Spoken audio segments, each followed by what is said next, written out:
বিশ্বকাপের আগে বড় ধাক্কা খেল বিশ্ব চ্যাম্পিয়ন আর্জেন্টিনা। ইউরোপা লিগের ফাইনালের আগে ওয়ার্ম আপে আঙুল ভেঙেছে গোলরক্ষক এমি মার্তিনেজের।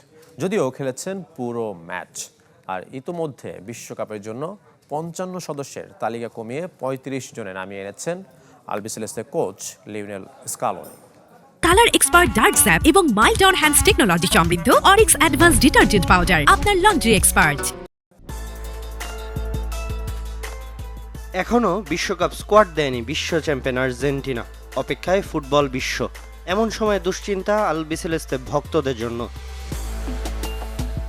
ইউরোপা লিগের ফাইনালের আগে ওয়ার্ম আপে আঙুল ভেঙেছে অ্যাস্টন ভিলা গোলরক্ষক এমিলিয়ানো মার্তিনেজের। কিন্তু এই দুঃসংবাদের ফল জানা না গেলেও ফিজিওর চিকিৎসা নিয়ে অ্যাস্টন ভিলার হয়ে পুরো ম্যাচ খেলেছেন ৩৩ বছর বয়সী এমি মার্তিনেজ। চ্যাম্পিয়ন করেছেন দলকে।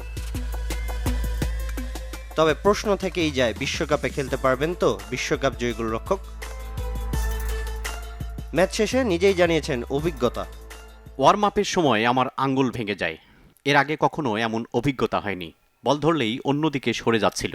কিন্তু এসবের মধ্য দিয়েই খেলতে হয়। খারাপ কিছু অনেক সময় ভালো কিছু নিয়ে আসে। পুরো ক্যারিয়ার জুড়ে আমি এভাবেই লড়েছি।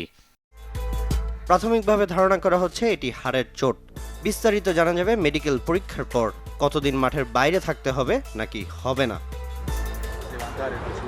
এদিকে চূড়ান্ত বিশ্বকাপ স্কোয়াড ঘোষণা না করলেও দল ছোট করার কাজ চালিয়ে যাচ্ছে বিশ্ব চ্যাম্পিয়নরা। ৫৫ সদস্যের তালিকা কমিয়ে ৩৫ জনে নামিয়ে এনেছেন কোচ লিওনেল স্কালোনি। এমন খবর দিয়েছেন আর্জেন্টাইন সাংবাদিক গাস্তন এদুল। চূড়ান্ত ২৬ সদস্যের বিশ্বকাপ দল ঘোষণার আগে ধাপে ধাপে এই কাটছাঁট করা হচ্ছে। ইউরোপের বিভিন্ন ক্লাবকে ইতোমধ্যে নির্বাচিত ফুটবলারদের বিষয়ে জানানো হয়েছে। তবে সবাইকে আর্জেন্টিনায় ডাকা হবে না। চোট কিংবা ফর্মের কারণে বাইরে আছেন Paulo Dybala, Alejandro Gomez, Juan Foyth ও আনহেল কোরেয়া। এছাড়া আন্তর্জাতিক ফুটবলকে বিদায় বলেছেন ফ্রাঙ্কো আরমানি ও আনহেল দি মারিয়া। বিশ্বকাপের আগে প্রস্তুতি ম্যাচে হন্ডুরাস ও আইসল্যান্ডের মুখোমুখি হবে লিওনেল স্কালোনির দল। সামিনিয়া স্যার, চ্যানেল 24।